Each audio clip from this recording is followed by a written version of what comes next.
Suppose करो कि आपके पास क्या है, यहां पर कोई लिक्विड है, कोई सॉल्यूशन है, ठीक, और बीच में हमने एक लगा दिया एक ऐसा मेम्ब्रेन, जहां से होकर यहां पर एक मेम्ब्रेन लगाया हुआ है जिसे हम बोलते हैं semi permeable membrane. In short आप इसे बोल सकते हो एसपीएम, सेमी परमेबल मेम्ब्रेन। अब इसका काम क्या होता है, जो आपका एसपीएम होता है इसका मेनली काम होता है it can filter solute particles, ठीक है। सॉल्यूट के पार्टिकल्स को ये रोक देता है, सॉल्यूट के पार्टिकल को रोक देता है, और जो सॉल्वेंट के पार्टिकल्स होंगे इस एसपीएम के थ्रू आगे की तरफ फ्लो करते हैं, ठीक है। जो आपका एसपीएम है वहां से केवल किसके पार्टिकल पास होंगे, आपको ध्यान देना है, एसपीएम के थ्रू केवल किसके पार्टिकल आगे बढ़ पाएंगे, सॉल्वेंट के पार्टिकल। सॉल्यूट के पार्टिकल एसपीएम के जो पोरस होते हैं, यहाँ पे छोटे छोटे छेद होंगे आपके पास, ठीक है, इस तरह से कुछ यहाँ पर होल्स होंगे, पोरस होंगे, तो इन होल्स से होकर केवल और केवल सॉल्वेंट के पार्टिकल मूव कर सकते हैं, केवल और केवल सॉल्वेंट के पार्टिकल मूव कर सकते हैं। सॉल्वेंट के पार्टिकल इधर जा सकते हैं, इधर जा सकते हैं, राइट। लेकिन अगर मैं बात करूं, क्या सॉल्यूट के पार्टिकल यहां से यहां जाएंगे, यहां से यहां जाएंगे, सॉल्यूट के नहीं जा पाएंगे। क्यों नहीं जा पाएंगे, क्योंकि जो आपका एसपीएम है, एसपीएम सॉल्यूट का पार्टिकल इससे पास नहीं हो पाता है। हमारे पास दो सॉल्यूशन यहां पर है, ठीक है, या दो लिक्विड यहां पर आपके पास है, और जो बीच में आपके पास ये पार्टीशन दिख रहा है ये आपके पास क्या है, एसपीएम, यानी कि सेमी परमेबल मेम्ब्रेन। अब ऑस्मोसिस इसी पर बेस्ड होता है, मतलब अगर मैं बात करूं ऑस्मोसिस की अगर मैं बात कर लेता हूं, तो सबसे पहले मैंने आपको बता दिया एसपीएम का काम क्या होता है, केवल और केवल सॉल्वेंट के पार्टिकल को एक साइड से दूसरी साइड भेजना, ठीक है, और सॉल्यूट के पार्टिकल को रोक देता है चेक पोस्ट, राइट। अब देखो ऑस्मोसिस क्या होता है सबसे पहले। अब ऑस्मोसिस का मतलब जब आपके पास कहीं पर दो लिक्विड एसपीएम से सेपरेटेड हो और दोनों का कंसेंट्रेशन अलग अलग हो, तो वहां पर एसपीएम के थ्रू सॉल्वेंट के पार्टिकल लो कंसेंट्रेशन से हाई कंसेंट्रेशन की तरफ फ्लो करते हैं। Simple way, osmosis is a process in which solvent particles moves from कहां से कहां मूव करेंगे, moves from low concentrated solution to high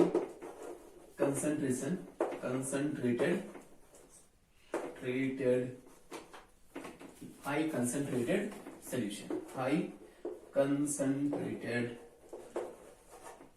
solution through SPM। Definition से क्लियर हो पा रहा होगा कि यहां पर ऑस्मोसिस आपका ऐसा प्रोसेस जहां पर सॉल्वेंट के पार्टिकल्स मूव्स फ्रॉम, कहां से मूव करेंगे, लो कंसेंट्रेशन वाले पार्ट से टू हाई कंसेंट्रेशन वाले पार्ट की तरफ। लेकिन बीच में क्या होना चाहिए, एसपीएम होना चाहिए, ठीक। जैसे मैं यहां पर क्या कर लूं, यहां पर हम कर लेते हैं, सपोज आपके पास क्या है, इस कंपार्टमेंट में आपके पास है लो कंसेंट्रेशन वाला कोई सोल्यूशन है, और इस कंपार्टमेंट में आपके पास क्या है, हाई कंसेंट्रेशन वाला सोल्यूशन है, हाई कंसेंट्रेशन वाला। तो पार्टिकल ऑस्मोसिस में क्या होगा, हमेशा लो कंसेंट्रेशन से यहां से यहां, लो कंसेंट्रेशन से हाई कंसेंट्रेशन की तरफ मूव करेंगे। एक और एग्जांपल अगर मैं बात करूं, यहां पर दोनों तरफ कंसेंट्रेशन अलग अलग होना चाहिए और बीच में क्या होना चाहिए, एसपीएम होना चाहिए। अब अगर मैं यहां पर केवल सॉल्वेंट ले लूं, यहां पर हमने क्या लिया, सॉल्वेंट, केवल सॉल्वेंट है, इधर आपके पास क्या है, सॉल्वेंट, और इधर आपके पास कोई सोल्यूशन है, इधर आपके पास क्या है, कोई सोल्यूशन है, इधर हमारे पास कोई सोल्यूशन है। अब दोनों में तो डिफरेंस हो ही गया, इधर आपके पास सॉल्वेंट है और इधर सोल्यूशन, तो कंसंट्रेशन क्योंकि सोल्यूशन है तो कंसंट्रेशन तो ज्यादा हो गई, सॉल्वेंट का क्या हो गया, कम हो गया।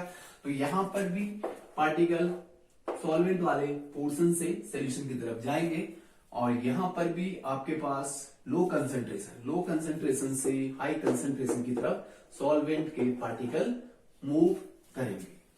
ठीक, बीच में क्या होना चाहिए, एसपीएम होना चाहिए। तो पार्टिकल हमेशा कहां से कहां मूव करेगा, low concentration to high concentration. और इस पूरी प्रोसेस को हम क्या बोलते हैं, ऑस्मोसिस। बीच में जो मेन कंडीशन आपको ध्यान रखनी है वो क्या होना चाहिए, एसपीएम। और एसपीएम आपका नेचुरल हो सकता है, जैसे जो सेल्स होती है ब्लड सेल या फिर कुछ और सेल्स, वहां पर भी आपका इस तरह का मेम्ब्रेन होता है जो कुछ पार्टिकल को ही आगे बढ़ने देता है या फिर जो सॉल्वेंट के पार्टिकल है उन्हें ही आगे जाने देता है, सॉल्यूट के पार्टिकल को रोक देता है। तो ये जो आपका एसपीएम है नेचुरल हो सकता है या फिर आपका आर्टिफिशियल हो सकता है, जैसे कॉपर का फेरोसाइनाइड के साथ बनाया जाता है, यानी कि क्यूप्रिक फेरोसाइनाइड। जब उसे क्यूप्रिक फेरोसाइनाइड को पोरस फॉर्म में कन्वर्ट किया जाता है जिलेटिन के साथ कंबाइन करके, जिलेटिन के साथ कॉपर क्यूप्रिक फेरोसाइनाइड का कॉम्बिनेशन जो बनता है वो आर्टिफिशियल एसपीएम आपके पास तैयार होता है। तो वो भी इसी तरह का काम करता है, राइट। तो ये तो आपके पास हो गया osmosis low concentration to high concentration. और कब तक फ्लो होगा, टिल इक्विलिब्रियम अटेन। ठीक है, ये फ्लो तब तक होगा जब तक दोनों तरफ का कंसंट्रेशन बराबर नहीं हो जाता। अब देखो इक्विलिब्रियम कब अचीव होगा, क्योंकि यहां पर अगर आप सोचो कि सॉल्यूट के पार्टिकल मूव करते तब तो मुश्किल था, क्योंकि ये पोरस का जो साइज है सॉल्वेंट का डायमेंशन का है। तो इसलिए यहां पर देखो सॉल्वेंट के पार्टिकल, यहां पर भी तो सॉल्वेंट के पार्टिकल होंगे, लेकिन अगर सॉल्वेंट के पार्टिकल इस तरफ चले गए तो इसका तो कंसंट्रेशन और ज्यादा बढ़ जाएगा, पहले ही इसका कंसंट्रेशन हाई है। अब सॉल्वेंट के पार्टिकल अगर यहां से यहां जाएंगे तो इसका कंसंट्रेशन और ज्यादा हो जाएगा, इसका और ज्यादा हो जाएगा और इसका और कम हो जाएगा, तब तो डिफरेंस और ज्यादा क्रिएट हो गया। लेकिन अगर सॉल्वेंट के पार्टिकल इस तरफ जा रहे हैं तो ये क्या होता जाएगा, डाइल्यूट होता जाएगा और एक टाइम पे इसका जो डाइल्यूशन है इसके डाइल्यूशन के बराबर हो जाएगा, यानी concentration equal.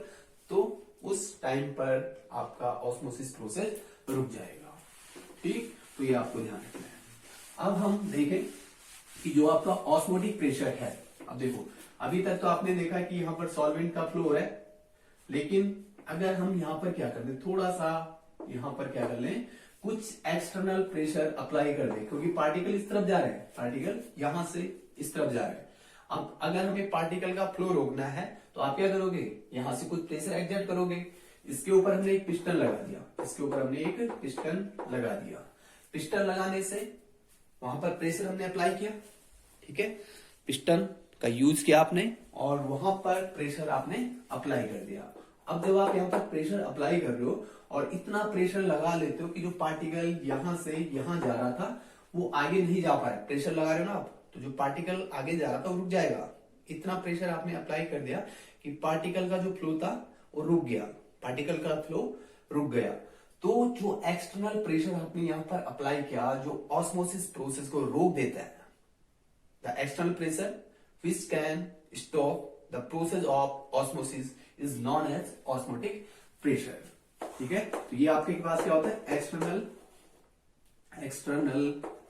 Pressure which can stop the process of osmosis।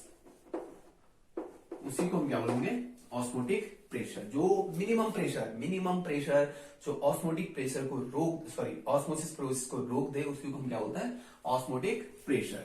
और ऑस्मोटिक प्रेशर आपका कॉलिगेटिव प्रॉपर्टी होता है और इसे हम डिनोट करते हैं पाई से। ये केवल सिंबल के तौर पे यहाँ पर यूज किया जा रहा है। अब आप ये मत करना कि 3.14 रख दो या 22/7 रख दो, ये आपका सिंबल की तरह यहाँ पर यूज किया जा रहा है। अब एक साइंटिस्ट हुए वॉल्टॉप, उन्होंने देखा और ऑब्जर्व किया कि जो आपका डाइल्यूट सोल्यूशन होता है, यहां पर हम मेनली डाइल्यूट सोल्यूशन की बात करेंगे। कोई भी डाइल्यूट सोल्यूशन होता है वहां पर जो पार्टिकल्स होते हैं, जो डाइल्यूट सोल्यूशन के पार्टिकल्स होंगे, डाइल्यूट सोल्यूशन में जो सॉल्यूट के पार्टिकल होंगे, ठीक है, क्योंकि अगर आपका सोल्यूशन डाइल्यूट होगा तो पार्टिकल क्या होंगे, दूर दूर होंगे, दूर दूर होंगे। जैसे आपने देखा आइडियल गैस में पार्टिकल दूर दूर होता है, ठीक है, पार्टिकल क्या होता है आइडियल गैस में दूर दूर होते हैं, तो इसलिए उनके बीच में अट्रैक्शन कम होता है, आसानी से मूव कर सकते हैं। इसी तरह से अगर हम डाइल्यूट सोल्यूशन की बात करें तो जो यहाँ पर सॉल्यूट के पार्टिकल होंगे एक दूसरे से काफी दूर होंगे, आसानी से मूव कर सकते हैं, इधर से उधर रन कर सकते हैं। तो इसलिए जो आपका डाइल्यूट सोल्यूशन माना जाता है, जो डाइल्यूट सोल्यूशन आपके पास होता है, वहां पर जो पार्टिकल होंगे सॉल्यूट के वो आइडियल गैस की तरह बिहेव करते हैं। ठीक, अगर कंसंट्रेशन आपका 5% से कम है सोल्यूशन का, तो वहां पर जो आपके पास पार्टिकल हैं वो एक आइडियल गैस की तरह बिहेव करते हैं। तो वॉन हॉफ ने देखा कि जो आपका यहाँ पर ऑस्मोटिक प्रेशर है, ऑस्मोटिक प्रेशर ये डायरेक्टली प्रोपोर्शनल होगा कंसंट्रेशन, क्योंकि आपने देखा कंसंट्रेशन पे ही डिपेंड कर रहा है, कम ज्यादा कंसंट्रेशन है तभी आपका ऑस्मोटिक प्रेशर होगा, हाई कंसंट्रेशन है तो यहाँ पे ऑस्मोटिक प्रेशर ज्यादा होगा। ठीक, तो हाई कंसंट्रेशन है तो ऑस्मोटिक प्रेशर ज्यादा होगा। तो उन्होंने देखा कि कंसंट्रेशन जितना ज्यादा होगा, कंसंट्रेशन जितना ज्यादा होगा ऑस्मोटिक प्रेशर भी उतना ज्यादा होगा। दूसरी बात, यहाँ पर जो पार्टिकल का फ्लो होगा, आपको सोच सकते हो पार्टिकल जो सॉल्वेंट के पार्टिकल है वो कब तेजी से भागेंगे, कब तेजी से भागेंगे, जब आप उन्हें टेम्परेचर दोगे। तो टेम्परेचर जैसे जैसे आप बढ़ाओगे सॉल्वेंट के पार्टिकल बहुत तेजी से रन करेंगे। तो मतलब osmotic pressure directly proportional to temperature. ये टेम्परेचर पे भी डिपेंड करेगा, जो ऑस्मोटिक प्रेशर हमारे पास है ये टेम्परेचर डिपेंडेंट है, कंसंट्रेशन पे डिपेंडेंट होगा। और इस तरह से अगर हम दोनों को कंबाइन करें तो you will get pi proportional to, concentration को हम C से डिनोट कर लेते हैं और ये आपका टेम्परेचर T। अब आप प्रोपोर्शनलिटी का साइन हटाओगे तो you will get pi equal to यहाँ पर कोई कांस्टेंट आएगा, ठीक, और यहाँ पर जो कांस्टेंट आएगा उसे हम डिनोट कर रहे हैं R से, RCT। या फिर और तरीके से अगर हम इसे लिखें तो पाई इक्वल टू CRT। अब देखो आपके पास C क्या है, कंसंट्रेशन, R आपको पता है क्योंकि मैंने पहले ही आपको बता दिया कि जो आपका डाइल्यूट सॉल्यूशन होता है वहां पर जो पार्टिकल्स होते हैं वो आइडियल गैस की तरह बिहेव करते हैं। तो जो यहाँ पर आपके पास एक कांस्टेंट है ये आपका क्या है, ideal gas constant, ideal gas constant. ठीक, जो आइडियल गैस कांस्टेंट की वैल्यू होगी उसी को आपको यहाँ पर पुट करना होगा। अगेन अब अगर हम इसे आइडियल गैस इक्वेशन से कंपेयर करना चाहें तो यू कैन राइट पाई सी का मतलब कंसंट्रेशन, और कंसंट्रेशन इक्वल टू आप लिख सकते हो number of moles divided by volume. तो you can write N upon V, concentration number of moles divided by volume, यानी कि आपका क्या हो गया, एक तरह से मोलैरिटी हो गया, RT। और इस V को आप अगर इस तरफ लेके जाओगे तो पाई V इक्वल टू nRT। जैसा इक्वेशन आपको आइडियल गैस में दिखता है सिमिलर इक्वेशन आपको यहां पर भी दिख रहा है। वहां पर आपके पास क्या होता है PV इक्वल टू nRT, और यहां पर आपके पास क्या है pi V equal to nRT। Pi osmotic pressure, V volume हो गया, N आपका नंबर ऑफ मोल्स हो गया, R आइडियल गैस कांस्टेंट, और T आपका टेम्परेचर इन केल्विन। ठीक है, तो अगेन आप इसे और मॉडिफाई कर सकते हो, आप इसे V इन लीटर में है, अगर आप ml में कन्वर्ट करते हो तो आपको क्या करना पड़ता है 1000 से मल्टीप्लाई। ठीक है, 1000 से मल्टीप्लाई पूरे इस इक्वेशन को, तो दैट मीन्स आप ऐसा भी कुछ लिख सकते हो इसे N। ये N आपके पास है number of moles of solute. ठीक, तो W upon M B mass upon molar mass, ठीक, मास अपॉन मोलर मास, और V R T VRT। ठीक है, तो ये आपके पास आएगा, ये इक्वेशन आपको ध्यान रखनी है, जो आपका फॉर्मूला आपका बना ये आपको ध्यान रखना होगा, राइट। और साथ में अगर ml में दिया हुआ है तो 100 ml इक्वल टू 1 लीटर, या फिर 1 ml equal to you can write 1/1000 litre. ठीक, तो ये आपके पास हुआ ऑस्मोटिक प्रेशर का फॉर्मूला। अब हम यहां पर थोड़ी सी और बातें कर लेते हैं कि जो आपका ऑस्मोटिक प्रेशर है, अगर आपके पास कहीं पर कंसंट्रेशन, सपोज करो एक जगह पे आपका कंसंट्रेशन है 0.1 मोलर और दूसरी जगह पे आपका कंसंट्रेशन 0.5 मोलर। ठीक, तो यहां पर क्योंकि कंसंट्रेशन ज्यादा है तो जो आपका ऑस्मोटिक प्रेशर होगा वो भी क्या होगा, ज्यादा होगा। सपोज ये आपका पाई सी और इसे हम लिख लेते हैं पाई C2, ये 1 और इस 2। कंसंट्रेशन ज्यादा तो मतलब यहां पर जो ऑस्मोटिक प्रेशर होगा इस सॉल्यूशन का ज्यादा होगा, इस सॉल्यूशन का ऑस्मोटिक प्रेशर ज्यादा होगा और इसका कम होगा। तो जिस सॉल्यूशन का भी कंपैरेटिवली दूसरे सॉल्यूशन के कंपैरिजन में ऑस्मोटिक प्रेशर ज्यादा होता है तो उस सॉल्यूशन को हम बोलेंगे, उस सॉल्यूशन को हम बोलेंगे हाइपरटोनिक सॉल्यूशन, हाइपरटोनिक सॉल्यूशन। ठीक है, दो सॉल्यूशन आपके पास है जिसका ऑस्मोटिक प्रेशर ज्यादा होगा उसे हम बोलेंगे हाइपरटोनिक सॉल्यूशन, और जिसका ऑस्मोटिक प्रेशर कम होगा उसे हम बोलेंगे हाइपोटोनिक सॉल्यूशन, उसे हम बोलेंगे हाइपोटोनिक सॉल्यूशन। राइट, जैसे कि आपने यहां पर देखा, यहां पर दो कंपार्टमेंट अलग अलग, दोनों का कंसेंट्रेशन अलग, तो इसका मतलब एक तो क्या होगा, जहां पर आपको ज्यादा कंसेंट्रेशन दिख रहा है हाइपरटोनिक सॉल्यूशन, और जहां पर आपको कम कंसेंट्रेशन दिख रहा है उसका मतलब हाइपोटोनिक सॉल्यूशन। ये हाइपरटोनिक हो गया और ये हाइपोटोनिक हो गया। अब प्रोसेस जो नेचुरल चीज है, जो नेचुरल चीज है वो लगातार चलती रहेगी, तो कुछ टाइम बाद क्या होगा, प्रेशर बराबर हो जाएगा। दैट मीन्स जब ये osmotic pressure pi C1 equal to pi C2, मतलब दोनों का ऑस्मोटिक प्रेशर बराबर हो गया, तो इस कंडीशन पे जो आपका सोल्यूशन होगा उन सोल्यूशन को हम बोलेंगे आइसोटोनिक सोल्यूशन। उन्हें हम क्या बोलेंगे, आइसोटोनिक सोल्यूशन। आइसोटोनिक सोल्यूशन जब आपके पास दोनों सोल्यूशन जो एसपीएम से सेपरेटेड है या जिनका कंसेंट्रेशन बराबर है, अगर उनका कंसेंट्रेशन बराबर हो गया तो उनका ऑस्मोटिक प्रेशर भी इक्वल होगा, और इस तरह के जो सोल्यूशन होंगे जिनका कंसेंट्रेशन बराबर है, जिनका ऑस्मोटिक प्रेशर बराबर है, उसे हम क्या बोलते हैं, आइसोटोनिक सॉल्यूशन। उन्हें हम क्या बोलेंगे, आइसोटोनिक सॉल्यूशन। तो ये आपको ध्यान रखना है, आइसोटोनिक। फाइनली आपका आइसोटोनिक हो जाता है। ठीक, अच्छा, अब आपने देखा होगा कि ऑस्मोसिस प्रोसेस का अगर हम एग्जाम्पल देखें तो नेचर में बहुत सारे एग्जाम्पल आपको देखने को मिलेंगे। जैसे अगर आप जो भी मटेरियल, जैसे आप क्या कर दो, जो आपके पास किशमिश होते हैं अगर उन्हें वाटर में डाल दो तो स्वेलअप हो जाते हैं। या फिर अगर हम छोटा सा एग्जाम्पल यहां पर लेकर चलें, जैसे जो बहुत ही कॉमन एग्जाम्पल आपके पास होता है, क्वेश्चन आपके पास होता है कि जो हमारा ब्लड होता है, ब्लड का जो कंसेंट्रेशन होता है, ब्लड सेल का जो कंसेंट्रेशन होता है that is equal to 0.91% mass by volume. जो ब्लड का सेल का कंसेंट्रेशन होता है वो 0.91% होता है।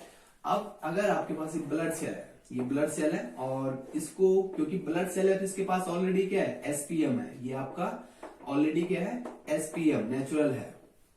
अब अगर हम यहां पर इसको किसी सोल्यूशन में डाल दें, इसका जो कंसेंट्रेशन है कितना है, 0.91%, और यहां पर हम सपोज करते हैं कि कोई NaCl का सोल्यूशन है, NaCl का कोई सोल्यूशन है, और इसका कंसेंट्रेशन सपोज हम कर लेते हैं 0.5%।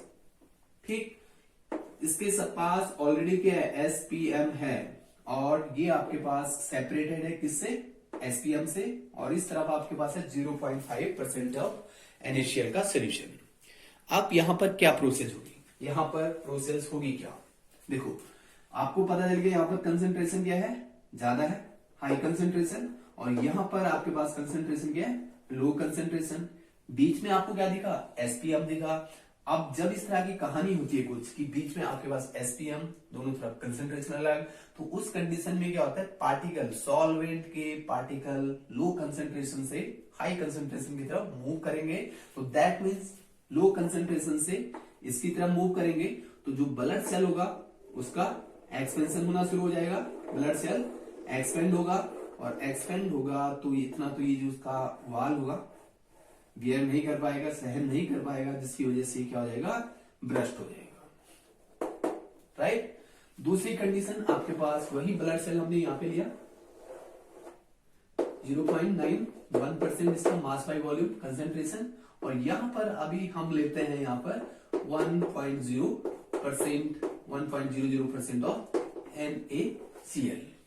अब देखिए कंसेंट्रेशन का फिर से डिफरेंस, एसपीएम जो ब्लड सेल आपके पास है ये आपका ब्लड सेल, इस पे एसपीएम है, कंसेंट्रेशन दोनों सोल्यूशन का अलग अलग है।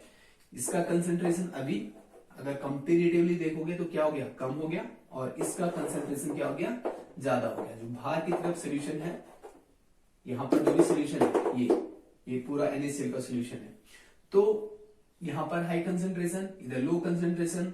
ऑस्मोसिस आपको क्या बोलता है, कंसेंट्रेशन अलग अलग होना चाहिए, बीच में एसपीएम होना चाहिए।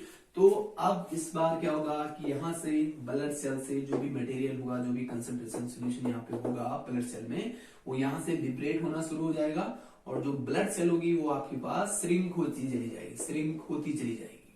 ठीक है, अगर इतना साइज था इनिशियली तो फाइनली क्या हो जाएगा, छोटा सा हो जाएगा।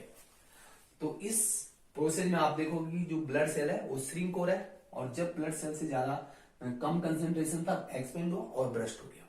ठीक है, तो ये आपका ब्लड सेल का एग्जाम्पल, काफी इंपॉर्टेंट एग्जाम्पल आपके पास होता है, और बहुत बार पूछा जाता है कि अगर आप ब्लड सेल को इस कंसेंट्रेशन में रखोगे या इस कंसेंट्रेशन में रखोगे तो आपका क्या फर्क पड़ेगा ब्लड सेल पे। ठीक है, अब आपने जैसे देखा होगा अगर आप बहुत टाइम तक वाटर में रहते हो तो यहाँ पर आपको रिंकल्स टाइप के दिखेंगे। ठीक है, तो आपके पास एक जो स्किन होती है उसमें आपको एक सिकुड़न दिखेगा, एक वहां पे कॉन्ट्रैक्शन आपको दिखेगा। तो किसकी वजह से होता है, क्योंकि जो हमारी बॉडी का जो सेल है या जो स्किन है वो भी एक तरह से ऑस्मोसिस प्रोसेस करता है, या वहां पर आपके पास क्या होता है, वहां पर भी आपके पास एसपीएम होता है, जिसकी वजह से वहां पे ऑस्मोसिस प्रोसेस होती है। ठीक, अच्छा अब हम आगे बात करेंगे रिवर्स ऑस्मोसिस के बारे में। ये तो हो गया आपका। अब लास्ट टॉपिक जो आपका है that is reverse osmosis. Reverse osmosis, reverse osmosis, reverse osmosis. ठीक है, अब देखो रिवर्स ऑस्मोसिस यानी कि जिसे शॉर्ट में क्या बोला जाता है, RO, रिवर्स ऑस्मोसिस क्या होता है। अभी तक आपने देखा जब हमने ऑस्मोसिस की बात की तो आपके पास बीच में क्या होता है, एसपीएम होता है। एसपीएम एक तरफ लो कंसंट्रेशन है और दूसरी तरफ आपके पास हाई कंसंट्रेशन है, low concentration and high concentration. ठीक, अब देखेंगे यहाँ पर आपके पास यहां पर सॉल्वेंट के पार्टिकल यहां से यहां मूव करते हैं। अगर आपके पास दोनों तरफ का कंसंट्रेशन अलग है तो लो कंसंट्रेशन से हाई कंसंट्रेशन की तरफ सॉल्वेंट के पार्टिकल मूव कर रहे होते हैं, सॉल्वेंट के पार्टिकल, ये आपको पता है। अब हमने क्या किया था, जब ऑस्मोटिक प्रेशर की हमने बात की तो यहां पर हम एक प्रेशर अप्लाई करते हैं, यहां पर हम एक प्रेशर अप्लाई करते हैं। प्रेशर अप्लाई करने से क्या होगा, इतना प्रेशर हमने लगा दिया, यहां पर हाई कंसेंट्रेशन और यहां पर हमारे पास क्या है, लो कंसेंट्रेशन। ठीक, अब पहले तो पार्टिकल यहां से जा रहे थे, इस तरफ जा रहे थे, लेकिन आपने क्या किया, प्रेशर अप्लाई किया। प्रेशर अप्लाई किया तो एक मिनिमम एक्सटर्नल प्रेशर जो ऑस्मोसिस प्रोसेस को रोक दे उसे क्या बोलते हैं, ऑस्मोटिक प्रेशर। लेकिन अगर आप ऑस्मोसिस जहां पे रुक गया, एक प्रोसेस तो पहले तो पार्टिकल जा रहे थे, आपने प्रेशर इतना अप्लाई कर दिया कि पार्टिकल ना तो यहां से यहां जा रहे हैं और ना ही यहां से इस तरफ आ रहे हैं।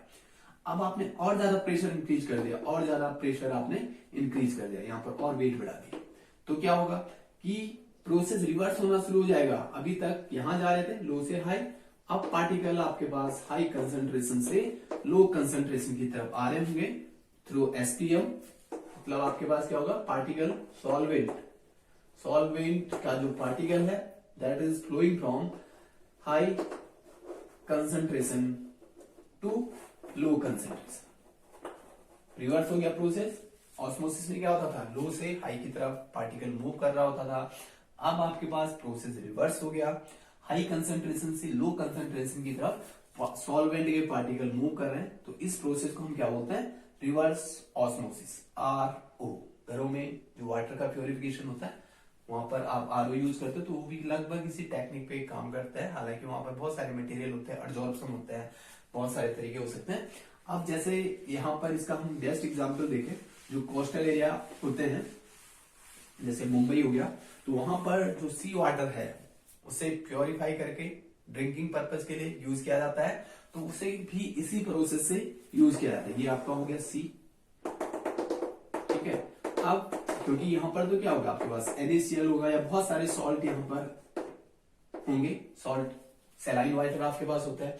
अब ये तो ज्यादा ड्रिंकिंग पर्पज का नहीं होगा, जितना ज्यादा पियोगे प्यास उतनी ज्यादा आपको लगती जाएगी, ठीक। तो इसका मतलब इसका यूज आप प्यास बुझाने के लिए नहीं कर सकते, तो जितना पियोगे प्यास उतनी ज्यादा बढ़ेगी, क्योंकि उसमें ऑलरेडी सॉल्ट है, राइट। अच्छा, साथ में बॉडी का जो सिस्टम है उसे भी खराब करेगा, क्योंकि सॉल्ट बहुत ज्यादा हो गया, राइट। अब इसे प्योरीफाई कैसे किया जाता है, तो इसे प्योरीफाई यानी कि जो आपका सी वाटर है इसका जो प्योरिफिकेशन है, या सेलाइन वाटर है इसका जो प्योरिफिकेशन है, इसे भी हम RO टेक्निक से करते हैं। अब देखो RO टेक्निक आपके पास क्या होगी कि सबसे पहले हम क्या करेंगे, सी वाटर को एक ऐसे कंपार्टमेंट में रखेंगे कि आपके पास यहाँ पर हमने क्या कर दिया, सी वाटर फिलअप कर दिया। सी वाटर लिया, यहाँ पर हमने एक अलग अलग चैम्बर बनाए हुए हैं, बीच में आपके पास क्या है SPM है, और यहाँ पर आपके पास है सी वाटर, और इस तरफ हम कुछ प्योर वाटर रख लेते हैं, कुछ प्योर वाटर कहीं ना कहीं से तो आपके पास होगा प्योर वाटर पहले से ही, राइट।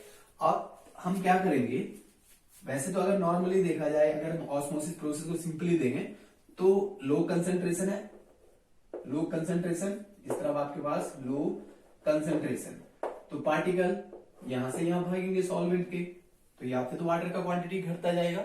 लेकिन अब आपको पता है, आपने यहाँ पर इसे फिलअप कर दिया, इसे फिलअप कर दिया, और यहां से आपने जहां पर हाई कंसेंट्रेशन था, जहां पर हाई कंसेंट्रेशन था वहां पर आपने ऑस्मोटिक प्रेशर लगाया, ऑस्मोटिक प्रेशर से ज्यादा प्रेशर कर दिया आपने। ऑस्मोटिक प्रेशर लगाओगे, ऑस्मोटिक प्रेशर के बराबर अगर प्रेशर हो गया तो प्रोसेस तो रुक जाएगी ऑस्मोसिस की। लेकिन अगर आप ऑस्मोटिक से ज्यादा प्रेशर लगाओगे तो जो पार्टिकल होंगे सॉल्वेंट के इस तरफ भागेंगे, इस तरफ भागेंगे, यानी कि रिवर्स ऑस्मोसिस, हायर से लोअर की तरफ। इससे क्या होगा, यहाँ पर वाटर की क्वांटिटी बढ़ती जाएगी, और आप इस वाटर का यूज एज अ ड्रिंकिंग कर सकते हो। यहाँ पे बैठ जाओ और आराम से वाटर को पी लो, ठीक। तो इस तरह से सैलाइन वाटर को रिवर्स ऑस्मोसिस के थ्रू प्योरीफाई किया जाता है। ऑस्मोटिक प्रेशर से ज्यादा प्रेशर अप्लाई करके जो ऑस्मोसिस प्रोसेस है होता है वो रिवर्स हो जाता है, और इसी को हम क्या बोलते हैं, इसी को हम क्या बोलते हैं RO, रिवर्स